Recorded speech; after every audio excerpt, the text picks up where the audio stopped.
జయ శ్రీమన్నారాయణ. నేను మీ icon astrologer Gattupalli Suresh Babu.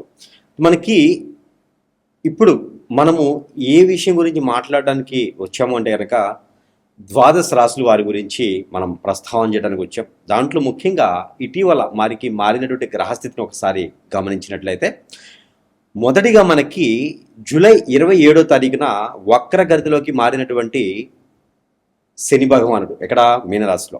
రెండోది August 12వ తారీఖున కర్కాటక రాశి ఆశ్లేష నక్షత్రం 3వ తారీఖుని 12వ తారీఖున ఆశ్లేష నక్షత్రం 3వ పాదం ఏర్పడినటువంటి సూర్యగ్రహణం.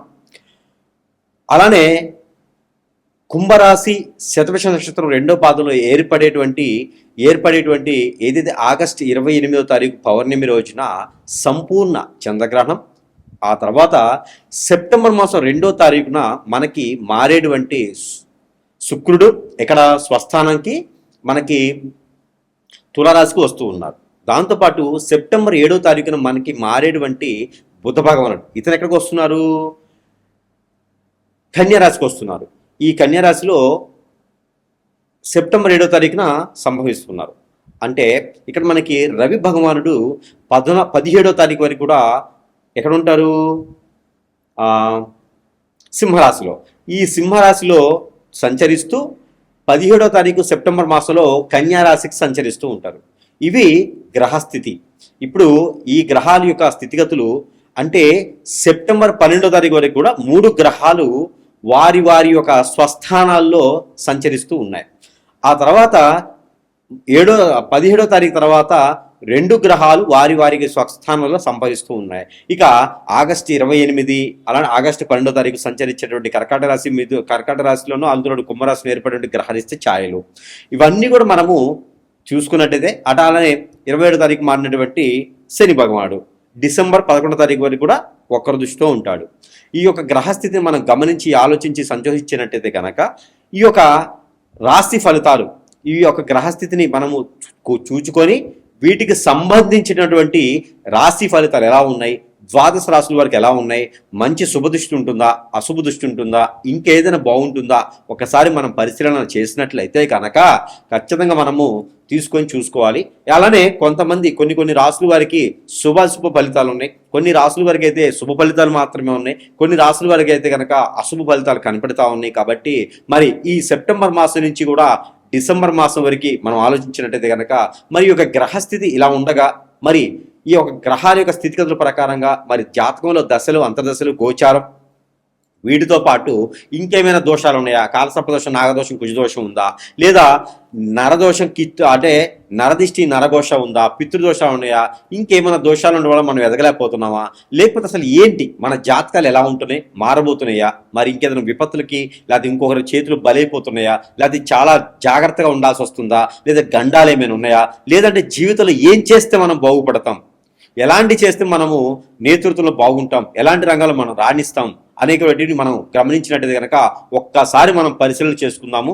మొదటిగా అందులో మనకి ద్వాదశ రాశిలో వృశ్చిక రాశి వారికి కొంతమేర అప్పులు ఉన్నాయి, బాధలు ఉన్నాయి, కష్టాలు ఉన్నాయి, నిష్ఠురాలు ఉన్నాయి, అందరూ దూరమైతే ఉన్నారు, ఎంత పని చేసినా ముందుకెళ్ళట్లేదు, ఏం చేయాలో అర్థం కావట్లేదు, అసలు అంతా కూడా పిటపకగా ఉంది అనుకునేటువంటి వారు ఇప్పటి వరకు బాధపడేటువంటి అందరికీ కూడా ఖచ్చితంగా గుర్తుపెట్టుకోండి. గ్రహాల యొక్క స్థితిగతులు మీ పైన ఉంటూ గ్రహాల యొక్క సౌలభ్యం కూడా మీ పైన చూపిస్తూ మీకు ఒక గొప్ప మంచి అవకాశం ఒకటైతే మీకు రాబోతుంది. కాబట్టి ఇది మాత్రం మీకు అవకాశం చేదాచుకోకండి.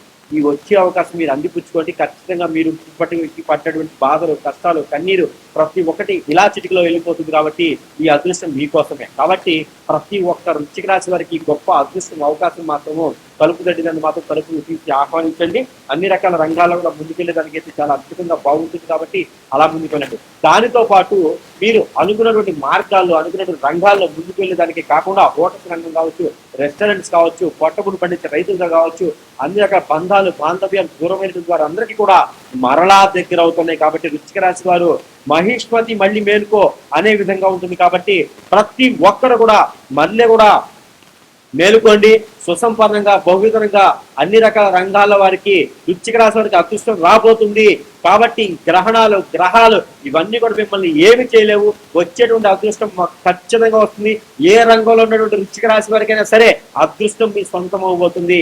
కానీ ఒక చిన్న పని చేయండి. ఏమిటంటే కనుక ఇలా చెప్పారు గురుగారు, మరి మనకు అదృష్టం రావట్లేదు, ఎన్నో సంవత్సరాల నుంచి ఎన్నో రకాల యజ్ఞాలు, యాగాలు, పూజలు, కర్మలు, క్రియలు, ఎన్నో రకాల పుణ్య కార్యక్రమాలు చేసినా కూడా మాకు బతుకులు ఇలానే దాన్ని బట్టి అన్ని అత్యంత పొందైపోయాము, నాకు ఏం అర్థం కావట్లేదు అంటే కనుక మీ బంధుమిత్రులను మీకు ఎవరో చేశారు. గుర్తుపెట్టుకోండి, మీ బంధుమిత్రుల్లోనే జాతక ప్రకారంగా, నక్షత్ర ప్రకారంగా, రాశి ప్రకారంగా, గోచార ప్రకారంగా, దశల ప్రకారంగా కూడా మీకు రావట్లేదు, పని అవ్వట్లేదు అంటే కనుక, మీకు ఇంత వయసు వచ్చినప్పుడు ఏది ముందుకెళ్ళట్లేదు, ఏది సంపాదించుకోవాలి అంటే కనుక ఖచ్చితంగా మీ బంధుమిత్రులను ఎవరో గమనించండి. ఎవరో ఏదో మీ పైన చేయించారు, మందు పెట్టడం, ఇప్పుడు మా చేతబడే బాగలముఖి భానుమతి ఏదో చేయించుంటారు, ఏదో చేపిస్తేనే మీకు అలవాట్ల పని, లేక మీకు ఎందుకు పని అవ్వదు. కాబట్టి అలాంటిది ఏమి ఉందేమో సురేష్ గారిని సంప్రదించండి. సంపాదిస్తే మీకున్నటువంటి సమస్యకి పరిష్కార మార్గం చూపించే విధంగా అయితే మాత్రము మంత్రము, తంత్రము, యంత్రము, యాగము, యజ్ఞం ద్వారా అయినా సరే, లేదా అగ్నిహోత్రం ద్వారా అయినా సరే మీకున్నటువంటి సమస్య పరిష్కార మార్గం ఇలా చిటికలు చూపించవచ్చు.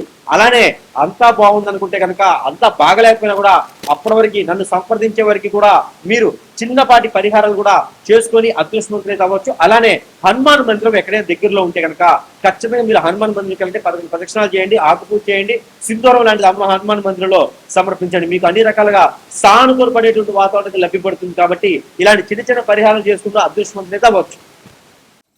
ఇలానే మనకి ఈ రాశి వారు గనక ఈ ఒక చిన్న పరిహారం చేసుకున్నట్టయితే గనక గ్రహణాల దోషాలు, గ్రహస్థితి దోషాలు, ప్రకృతి దోషాలు అన్నీ కూడా ఒక మేర ఉపశమనం అయితే మాత్రం ఖచ్చితంగా లభ్యపడతాయండి.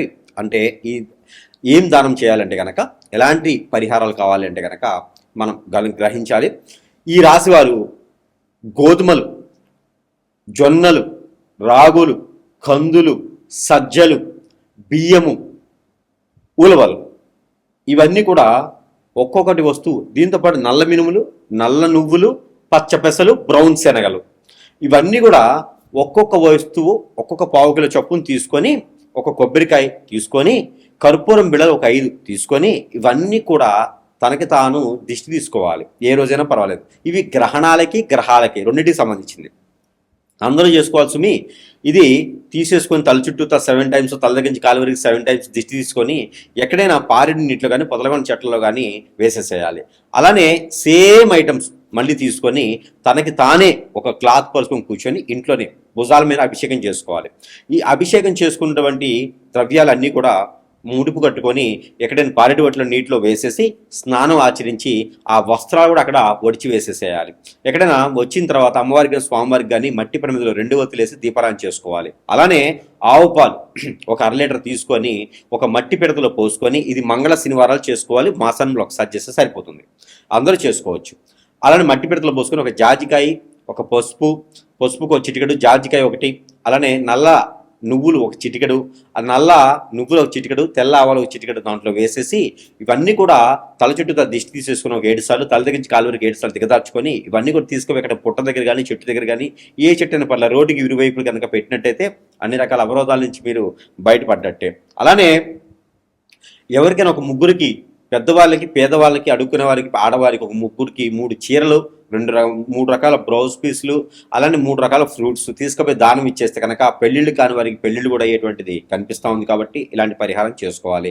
అలానే మీ అందరూ కూడా ఎక్కడైనా మీరు స్నానం చేసే నీటిలో పసుపు కానీ, లవంగాలు కానీ, ఇంగువ కానీ, అలానే స్నానం చేసే నీటిలో ఉప్పు కానీ, అలానే నల్ల నువ్వులు కానీ, నల్ల మినుములు కానీ, మిరియాలు కానీ, లేకపోతే దాల్చిన చెక్క, లవంగాలు, ఇలాచి, ఇలాంటి ఏదైనా ఒక వస్తువు, ఒక చిన్న బయట వస్తువు తీసుకొని స్నానం చేసి నీటిలో వేసుకొని స్నానం చేస్తే మీకు నరదిష్టి, నరఘోష కూడా ఖచ్చితంగా పటాపంచలేదానికి ఎక్కువ అవకాశాలు కనపడతా ఉన్నాయి. కాబట్టి ఈ రాశి వారి దగ్గర ఖచ్చితంగా మరొక విషయం ఏంటంటే కనుక, మీరు అందరూ కూడా ఏం చేయాలంటే సమీప దూరంలో ఎక్కడైనా సుబ్రహ్మణ్య స్వామి గుడి ఉంటే కనుక ఆ సుబ్రహ్మణ్య స్వామి దగ్గర 41 రోజు లేదా 21 రోజు లేదా 11 రోజులైనా సరే ఆ వారి పాదాల చెంతన కళ్ళు కొంచెం వేసిరండి. లేదు అంటే కనుక నాగపడిగలు ఉంటాయి, ఎక్కడైనా సరే మానస అమ్మవారి నాగపడిగలు ఉంటాయి. అలానే కుమారస్వామి, అయ్యప్ప స్వామి అంటారు. అక్కడే మీ సమీప దూరంలో ఎవరైతే అందుబాటులో ఉన్నారో వారి దగ్గర అయితే కనుక మినిమం 11 రోజులు కళ్ళుప్పు తీసుకుపోయి కొంచెం వారి పాదాల చెంతన పెట్టేసేయండి. 11 రోజు కానీ, 21 రోజు కానీ, 41 రోజు కానీ ఒక కొబ్బరికాయ కుట్టేసి ఆ కొబ్బరి చెప్పులో నూనె పోసేసి దీపారాధన వెలిగించేసారండి.